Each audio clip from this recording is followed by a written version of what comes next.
வணக்கம். இது நியூஸ் ஃபர்ஸ்டின் மதிய நேர பிரதான செய்திகள்.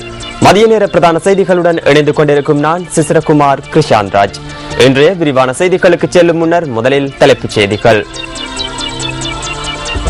இந்திய இலங்கை ஒப்பந்தமூடாக மாகாண சபைகளுக்கு போலீஸ் அதிகாரம் வழங்கப்படவில்லை என்கிறார் அமைச்சர் பெசில் ராஜபக்ச. இலங்கையின் கடற்பரப்பிற்குள் பிரவேசிக்க வேண்டாம் என பாண்டிச்சேரி அரசாங்கம் மீனவர்களுக்கு எச்சரிக்கை. இயற்கை எய்திய கவிஞர் வாலியின் இறுதி கிரியைகள் என்று. மாகாண சபைகளுக்கு போலீஸ் அதிகாரத்தை வழங்குவதன் மூலம் தனியான ராணுவம் ஒன்று உருவாகும் அபாயத்தை எதிர்நோக்க முடியாது என பொருளாதார அபிவிருத்தி அமைச்சர் பெசில் ராஜபக்ச தெரிவிக்கின்றார். த ஹிந்து பத்திரிகைக்கு வழங்கியுள்ள விசேட செவியிலேயே அமைச்சர் இதனை கூறியுள்ளார். போலீஸ் அதிகாரத்தை ஊக்குவிப்பது என்பது 1987 ஆண்டு கைச்சாத்திடப்பட்ட இந்தியா இலங்கை ஒப்பந்தத்தை மீறும் நடவடிக்கையாகும் என அமைச்சர் பெசில் ராஜபக்ச சுட்டிக்காட்டியுள்ளார். இந்திய இலங்கை ஒப்பந்தத்திற்கு அமைய நாட்டின் ஏனைய மாகாணங்களைப் போன்றே வடக்கு கிழக்கு மாகாணங்களிலும் பாதுகாப்பு மற்றும் சட்டத்தை உறுதிப்படுத்துவதற்காக ஒரே கட்டமைப்பொன்றை செயற்படுத்த வேண்டியுள்ளதென அமைச்சர் குறிப்பிட்டுள்ளார். முழு நாட்டிற்கும் ஒரே போலீஸ் பிரிவு மாத்திரமே இருக்க வேண்டும் என்பதுடன் வேறு பிரிவுகள் இருக்க முடியாது என்பதே அதன் பொருள் எனவும் அவர் கூறியுள்ளார். இந்த விடயம் இந்திய இலங்கை உடன்படிக்கையில் தெளிவாக குறிப்பிடப்பட்டுள்ளதாக தெரிவித்த அமைச்சர் போலீஸ் அதிகாரம் ஒரு போலீஸ் பிரிவுக்கு மாத்திரமே இருக்க வேண்டும் எனவும் வலியுறுத்தியுள்ளார். மாகாண சபைகளுக்காக தனித்தனியான போலீஸ் பிரிவுகள் இருக்க முடியாது எனவும் பொருளாதார அபிவிருத்தி அமைச்சர் பெசில் ராஜபக்ச த ஹிந்து பத்திரிகைக்கு மேலும் தெரிவித்துள்ளார். 2050 ஆண்டளவில் இலங்கையின் சனத்தொகையில் 64% நீரிழிவு நோயினால் பாதிக்கப்படலாம் என உலக சுகாதார ஸ்தாபனம் அறிவித்துள்ளது. இலங்கையில் கிராமப்புற மக்களில் 10% நகர்ப்புற மக்களில் 15% நீரிழிவு நோயினால் பாதிக்கப்பட்டுள்ளமை தெரியவந்துள்ளதாக சுகாதார அமைச்சு குறிப்பிட்டுள்ளது. பாடசாலை மாணவர்களில் 10 தொடக்கம் 15% மாணவர்கள் இந்த நோயினால் பாதிக்கப்பட்டுள்ளமை கண்டறியப்பட்டுள்ளது. இந்த நிலையில் நீரிழிவு நோயினால் மக்கள் தடுப்பதற்கான நடவடிக்கைகளை மேற்கொள்ளுமாறு சுகாதார அமைச்சுக்கு உலக சுகாதார ஸ்தாபனம் ஆலோசனை வழங்கியுள்ளது. முறையான உணவு பழக்கம், உடற்பயிற்சியின்மை, அதிக வேலைப்பளுவால் ஏற்படும் மன அழுத்தம் போன்ற காரணங்களால் நீரிழிவு நோய் ஏற்படலாம் எனவும் சுகாதார அமைச்சு சுட்டிக்காட்டியுள்ளது. நீரிழிவால் பாதிக்கப்பட்டுள்ள நோயாளர்களின் சுமார் 600 பேரின் கால்கள் வருடாந்தம் வெட்டி அகற்றப்படுவதாகவும் அமைச்சு மேலும் தெரிவித்துள்ளது. மொரட்டுவை பல்கலைக்கழகத்துடன் இணைந்த தொழில்நுட்ப கல்லூரிக்கான அடிக்கல் நாட்டும் நிகழ்வு ஹோமாகம தியகமவில் நேற்று நடைபெற்றது.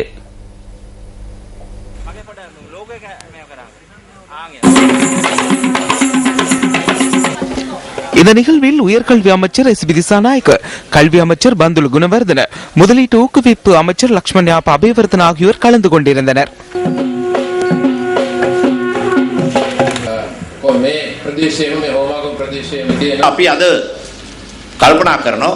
இயன்றளவு கல்வி முதலீடுகளை நாட்டுக்கு கொண்டு வருவது குறித்து நாம் இன்று சிந்திக்கின்றோம். லங்கஷ பல்கலைக்கழகத்தின் கிளையொன்றை மீரிகம பகுதியில் அமைப்பதற்கான அனுமதியை வழங்க எம்மால் முடிந்துள்ளது. மேலும் 2 பல்கலைக்கழகங்களை ஸ்தாபிப்பது தொடர்பில் 2 சர்வதேச பல்கலைக்கழகங்களுடன் முதலீட்டு சபை கலந்துரையாடி வருகிறது.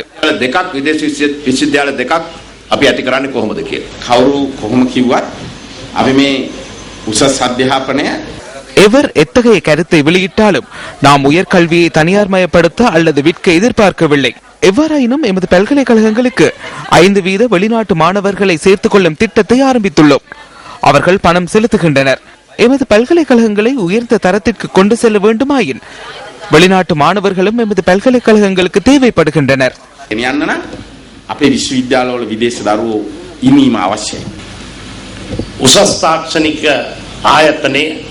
உயர் தொழில்நுட்ப நிறுவனம் அமைக்கப்படுவதன் வரலாற்று சிறப்புமிக்க தினமாக இது கருதப்படுகின்றது. அதனால் மிகவும் மகிழ்ச்சி அடையும் நபர் அமைச்சர் எஸ் பி திசாநாயக்க வல்ல. அது குறித்து மிகவும் மகிழ்ச்சி அடையும் நபர் நானே ஸ்ரீலங்கா சுதந்திர கட்சியின் பிரதான அமைப்பாளர், நானே பாராளுமன்ற உறுப்பினர். ஹோமாகம தேர்தல் தொகுதி மக்கள் சற்று அதிர்ஷ்டசாலிகள். அவர்களை அடுத்து ஹம்பாந்தோட்டை மக்களே உள்ளனர்.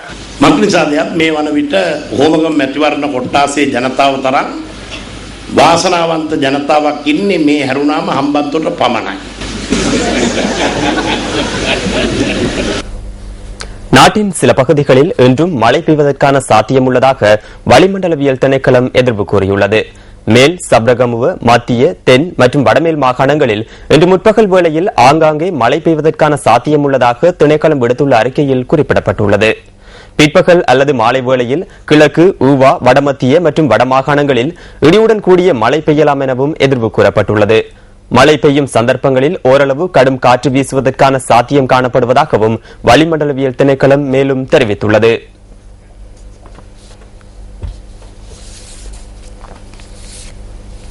மாங்குளம் கனகராயன்குளம் காட்டில் சட்டவிரோதமாக மரங்கள் வெட்டப்பட்டமை தொடர்பில் விசாரணைகள் ஆரம்பிக்கப்பட்டுள்ளது. கனகராயன்குளம் காட்டில் சட்டவிரோதமாக வெட்டப்பட்ட மரக்குற்றிகளுடன் 5 பேர் கைது செய்யப்பட்டு நேற்று வவுனியா நீதவான் நீதிமன்றத்தில் ஆஜர்படுத்தப்பட்டனர். மாங்குளம் போலீஸ் விசேட அதிரடிப்படையினருக்கு கிடைத்த தகவலுக்கு அமைய மேற்கொள்ளப்பட்ட சுற்றிவளைப்பின் போது சந்தேக நபர்கள் கைது செய்யப்பட்டதாக போலீஸ் ஊடகப் பிரிவு தெரிவித்துள்ளது. சந்தேக நபர்கள் 50,000 ரூபாய் ரொக்கப்பிணையிலும் 1 லட்சம் ரூபாய் சரீரப்பிணையிலும் விடுவிக்கப்பட்டுள்ளனர். இவர்களுக்கு எதிரான வழக்கு விசாரணை இன்று நடைபெறவுள்ளது.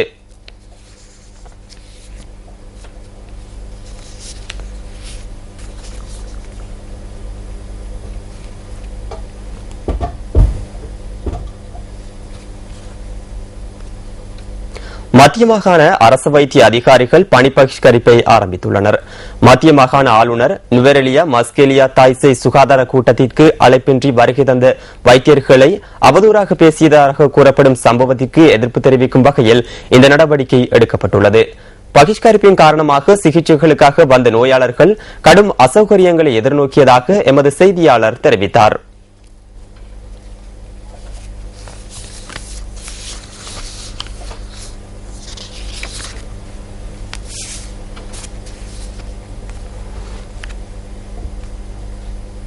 காலத்தால் அழியாத திரைப்பட பாடல்களை எழுதி தமிழ் திரையிசை ரசிகர்கள் நெஞ்சங்களிலும் வீற்றிருக்கும் மறைந்த கவிஞர் வாலியின் பூதவுடலுக்கு திரையுலகினர், அரசியல் கட்சி பிரமுகர்கள் உள்ளிட்ட ஏராளமானோர் அஞ்சலி செலுத்தி வருகின்றனர்.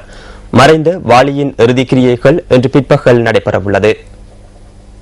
அந்த நாள் ஞாபகம் நெஞ்சிலே வந்தது. நண்பனே நண்பனே நண்பனே, மூன்றெழுத்தில் என் மூச்சிருக்கும், அது முடிந்த பின்னாலும் பேச்சிருக்கும். உள்ளம் என்றொரு ஊர் இருக்கும், அந்த ஊருக்குள் எனக்கு ஒரு பேர். சிலருக்கு அவர் காவிய கவிஞர், பலருக்கு வாலிப கவிஞர். நேரத்திற்கு ஏற்றால் போல் உடனுக்குடன் கவிதைகளை கொட்டிவிடும் திறன் படைத்த வாலிக்குதான் இத்தனை புனை பெயர்கள். தரைமேல் பிறக்க வைத்தான், எங்களை தண்ணீரில் மிதக்க வைத்தான். ஏமாற்றாதே ஏமாறாதே, கண் போன போக்கிலே கால் போகலாமா, ஏன் என்ற கேள்வி இங்கு கேட்காமல் வாழ்க்கை இல்லை. அந்த நாள் ஞாபகம் நெஞ்சிலே வந்ததே என தமிழ் திரையுலகத்திற்கு அவர் வாரி வழங்கிய காலத்தால் அழியா பாடல்கள் ஏராளம். எம்ஜிஆர், சிவாஜி, ரஜினி, கமல் மட்டுமன்றி இந்த தலைமுறை நடிகர்களுக்கும் பாட்டெழுதி தமிழ் திரைப்பாடல்களில் இருந்து பிரிக்க முடியாத கவிஞராக இருக்கின்றார் வாலி. வரம், காதல், நட்பு, அன்பு, தாய்ப்பாசம், கேலி, தத்துவம், ஆன்மீகம் என்று அவர் எழுதாத பாடல்களே இல்லை. கடந்த ஒரு வார காலமாக நுரையீரல் நோயினால் தனியார் மருத்துவமனையில் சிகிச்சை பெற்று வந்த வாலி நேற்று மாலை காலமானார். அவரின் இல்லத்தில் வைக்கப்பட்டுள்ள அன்னாரின் பூதவுடலுக்கு திரையுலகத்தினர் உள்ளிட்ட பலர் அஞ்சலி செலுத்தி வருகின்றனர். கவிதைகளையும் வார்த்தைகளையும் மிகச் சரளமாக பேசும் வாலி அவர்களுக்கு இரங்கல் தெரிவிக்கும் வார்த்தைகள் இல்லாமல் தவிக்கிறேன். வயது கடந்த ஒரு நண்பர், தன் வயதை காட்டிக்கொள்ளாமல் அன்பை மட்டும் காட்டியவர், தன் தமிழை காட்டாமல் தெளிவை மட்டும் காட்டியவர். இந்த மாதிரி முழுமையாக வாழ்ந்த ஒரு கலைஞனை பார்க்கவே முடியாது. எல்லா பாடலாசிரியர்களையும் சொந்த தம்பி மாதிரி, அண்ணன் மாதிரி, ஒரு நல்ல பாட்டு போட உடனே போன் பண்ணி பாராட்டு சொல்லு. அந்த மாதிரி ஒரு மனிதர். புரட்சி நடிகராக இருந்த எம்ஜிஆர் அவர்கள் தலைவராக மக்கள் மனதில் ஒரு இமேஜ் வர்றது காரணமாக இருந்ததுங்கிறது அவருடைய படத்தினுடைய கதையமைப்பும் அதுக்கு தகுந்த மாதிரி வாலி சார் எழுதின பாடல்களும் தான் அவர் தலைவராகிறதுக்கு முன்னாலேயே அந்த தலைவருங்கிற அந்த ஒரு இமேஜ் உருவாகுச்சு. இன்றைக்கு வரைக்கும் நானும் சரி, இன்றைக்கு இருக்கிற எல்லா இசையமைப்பாளரும் சரி, அவருடைய ஆசீர்வாதம் இல்லாமல் வளர்ந்தவங்க யாருமே கிடையாது. பிரமிப்பா பார்த்து நின்று மலைச்சு போயிருந்தவங்க. நான் இளையராஜெல்லாம் மேலே பார்த்துட்டு ஐயோ இப்படிப்பட்ட ஒரு கவிஞரா அப்படிங்கிறது ஆச்சரியப்பட்டது. இன்னைக்கு அவங்க குடும்பத்தோட ஒரு குடும்பம். அந்த நாள் ஞாபகம் நெஞ்சிலே வந்ததே. மாதவி பொன்மையிலால் தோகை விரித்தாள் என காவியம் படித்த வாலி முக்காலா முக்காப்புலா என இளைஞர்கள் விரும்பும் பாடல்களையும் எழுதி வசீகரித்தவர்.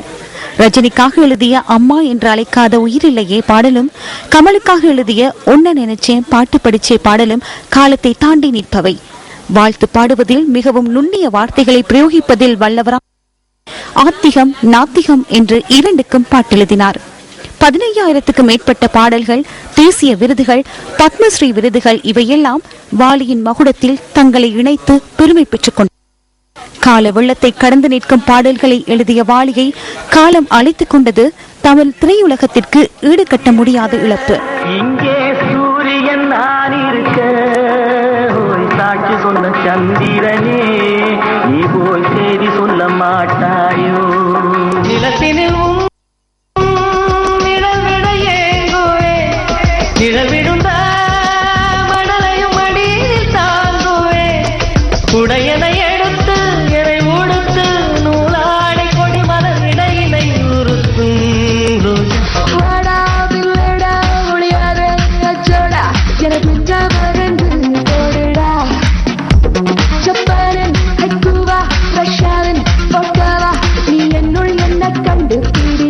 மலையோரம் வீசும் காத்து மனசோடு பாடும் பாட்டு கேக்குதா கேக்குதா. கவிஞர் வாலியின் இறுதிக் கிரியைகள் பொதுமக்கள் அஞ்சலிக்கு பின்னர் பெசன்ட் நகர் மின் மயானத்தில் தகனம் செய்யப்படவுள்ளது.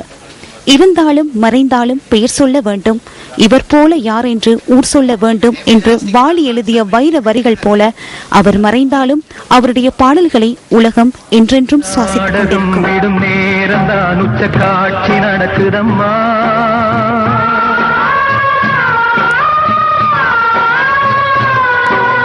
வேஷம் கலைக்கவும் ஓய்வு எடுக்கவும் வேலை நெருங்குதம்மா.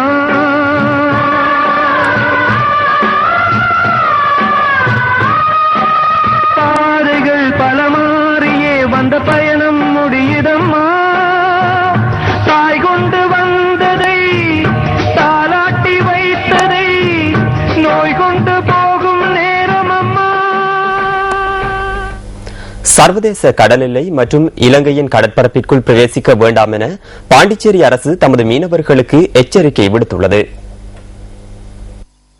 இந்த உத்தரவை மீறும் மீனவர்களுக்கு எதிராக கடும் சட்ட நடவடிக்கை எடுக்கப்படும் என்று அறிவிக்கப்பட்டுள்ளதாக இந்திய ஊடகங்கள் செய்தி வெளியிட்டுள்ளன. உத்தரவை மீறி முதற் தடவை சர்வதேச கடல் எல்லையை மீனவர்கள் கடந்தால் அவர்களுக்கு 5,000 ரூபாய் அபராதம் விதிக்கப்படும் என்றும் அரசாங்கத்தினால் வழங்கப்படும் நிதி உள்ளிட்ட சலுகைகள் ரத்து செய்யப்படும் என்றும் எச்சரிக்கை விடுக்கப்பட்டுள்ளது. இரண்டாவது தடவையாகவும் அதே தவறை இழைத்தால் அபராதம் 10,000 ரூபாவாக அதிகரிக்கப்படும் என்றும் அரசாங்கத்தினால் வழங்கப்படும் நிதி உள்ளிட்ட சலுகைகள் ரத்து செய்யப்படும் என்றும் பாண்டிச்சேரி அரசு அறிவித்துள்ளது. சர்வதேச கடல் எல்லையை 3வது தடவையாக மீறினால் மீனவர்களுக்கான அனுமதி பத்திரம் ரத்து செய்யப்படும் என்று அந்த எச்சரிக்கை அறிவிப்பில் தெரிவிக்கப்பட்டுள்ளது. மீனவர்களின் பிரச்சினைகள் இலங்கை கடற்பரப்புக்குள் அத்துமீறி பிரவேசித்தல் மற்றும் சர்வதேச கடல் எல்லைக்குள் பிரவேசித்தல் ஆகிய விடயங்கள் தொடர்பில் இந்திய கரையோர பாதுகாப்பு பிரிவினர், கடல்சார் பாதுகாப்பு நிறுவனங்கள் மற்றும் மத்திய வெளிவிகார அமைச்சு என்பன அதிக கவனம் செலுத்தியுள்ளன. கடல் எல்லையை மீறும் இந்திய மீனவர்கள் இலங்கை கடற்படையினரால் கைது செய்யப்படும் சம்பவங்களை கருத்தில் கொண்டு இந்த அறிவுறுத்தல்கள் விடுக்கப்பட்டுள்ளதாக இந்திய தகவல்கள் குறிப்பிடுகின்றன.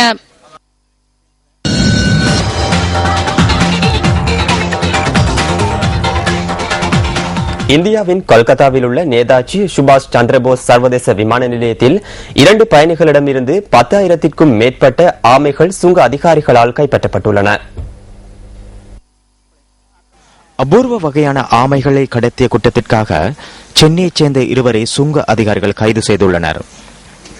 சீனாவில் இருந்து சிங்கப்பூருக்கு எடுத்து செல்வதற்காக கொண்டுவரப்பட்ட 10,000 ஆமைகள் கொண்ட பயணப்பொதியை இவர்களிடமிருந்து கைப்பற்றியுள்ளதாக சுங்க திணைக்கள உதவி ஆணையர் ஊடகத்திற்கு தெரிவித்தார். மேற்படி கைது செய்யப்பட்ட 2 கொல்கத்தா போலீசாரினால் விசாரணைக்குட்படுத்தப்பட்டுள்ளனர்.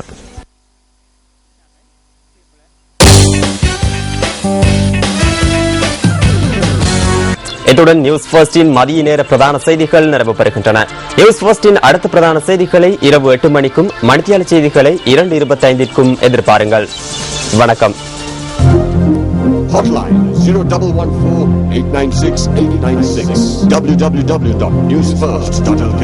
Feedback